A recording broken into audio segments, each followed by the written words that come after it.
यदि राम देखते तो सबरी के जूठे बैल न खाते, कौन भीलों के गले से न मिलते।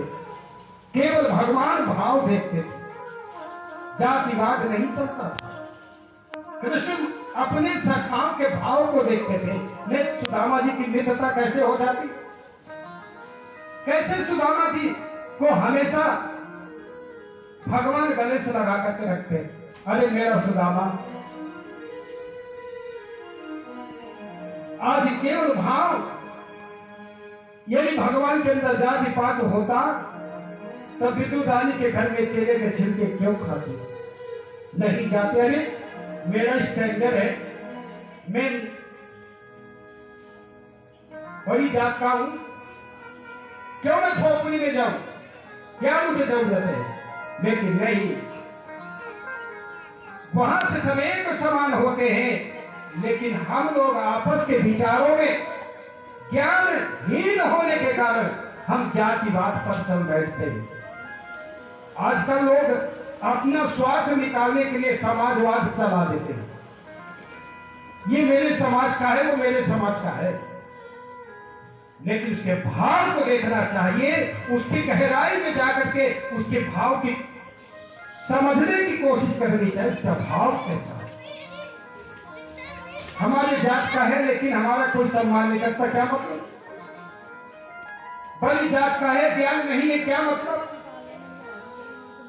भगवान के अंदर के भाव को देखते हैं कि मेरे भक्त के मेरे प्रति भाव कैसा है, स्वभाव कैसा है। यही तो मैं कह रहा था, स्वभाव विजय है सौर्यम सत्यम चा सब दर्शन।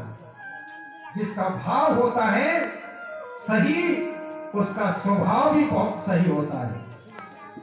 और भाव स्वभाव एक दूसरे के पूरक है, ये अलग अलग नहीं है।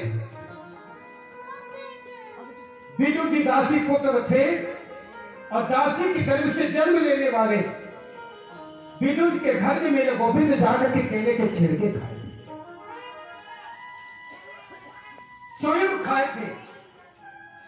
परीक्षित बोले ये बात कैसे भगवान, ये बात मेरे को तो बता दो, आप मुझे विस्तार से बताइए। आदरणीय सुखदेव जी ने परीक्षित से कहा कि राजन, यदा तु राजा श्वासुता साधुन पोषण अन्न धर्म विनाश दृष्टि।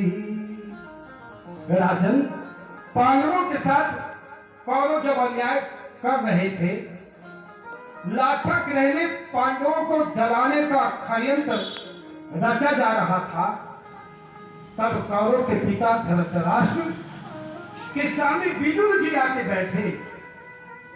विदुर महामंत्री है। एक बात मैं आपसे कहूं, ये जो आजकल बच्चों में भाव उत्पन्न होते हैं ना नफरत के, ये कौन बोलता है मालूम है? भाइयों भाइयों में प्रेम तो बहुत अच्छा रहता है,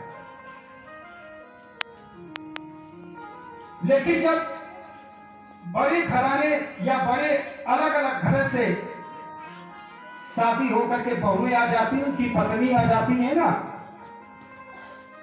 वो आते ही अपना अलग राह पलापना शुरू कर देती है, नफरत पैदा कर देती है और अपने पति को सबसे पहले किडनैप करती है, अपने पति को अपने कब्जे में करती पहले। जब पति कब्जे में होगा, और एक बात कहूं मैं आपसे, अच्छा बेटा जो बनेगा, समझना, वो पत्नी का दुश्मन बनेगा, और जो अच्छा पति बनेगा वो मां का दुश्मन बनेगा। याद रखना मेरी बात, क्योंकि मां होती है। और आज जब दोनों घराने के अलग अलग घरानों की पत्नी आती है ना, बेटियां बहू के रूप में आ जाती है ना, अपने अपने पतियों को किडनैप कर लेती है।